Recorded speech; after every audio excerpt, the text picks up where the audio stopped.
Welcome back to Bartlett Arbor Supply. Today we're going to be discussing an advanced rescue technique involving a injured climber on a canopy anchor. So as you can see here, Abden is cinched off on an alpine butterfly jam for a canopy. This method is going to entail utilizing the retrieval leg of the climber's system to be able to go up, ascend on, make a connection to them, and bring them down all off of one anchor. So I'm going to start by installing my climbing system here.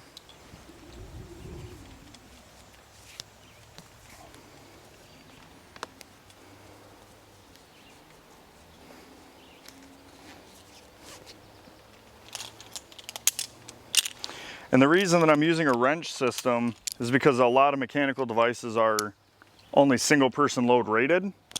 So we're going to discuss it a little bit up top, but my primary reason for using this down here for this is so that in the event his system was compromised or something of that nature, I had the ability to potentially two person load this anchor here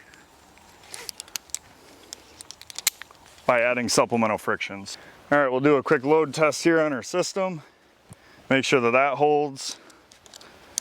And I'll install my foot ascender and take a couple steps up.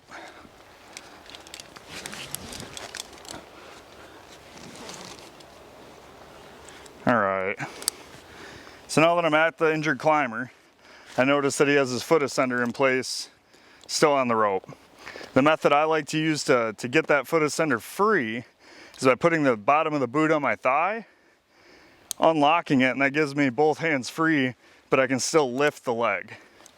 So now we have that off the rope, pass that off to his side, and kind of get him parallel right next to me. So now I have access to his system and mine. I want to do a function test on the hitch. Okay, his system's holding. I put the slip knot in just so that if it didn't, it would stop here and I'd be able to help out. At this point, I'm going to install a bridge-to-bridge connection with my lanyard. So I go off of my swivel, attach that there, and I'll take my other end of my lanyard, my snap, and lock that in place. One thing that you do need to keep in mind is this gives the potential so that if his system was to fail, my system is going to see two-person load. So if you were to take an extra carabiner and the downside of my rope, I can pass that through my side D here and create what's called a stitch plate. So by doing this, I'm adding supplemental friction to my system so that this isn't seeing two-person load in the event that that fails.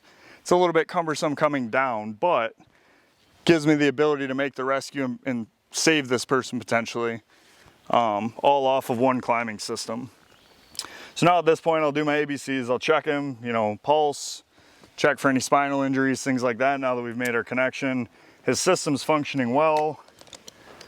So at this point, I'm just gonna take his lanyard off and connect it back to his ring to help sit him upright a little bit, get that all tensioned up.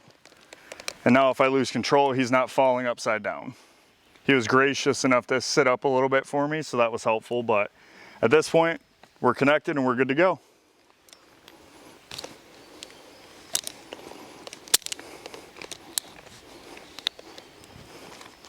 So the downside to the stitch plate is you almost need to feed rope into it.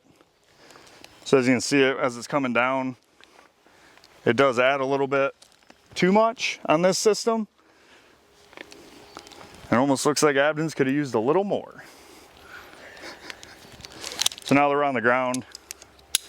Take my lanyard off, take my system off, stitch plate off, and now that I'm free, I'm good to bring that injured climber down, stabilize them as needed.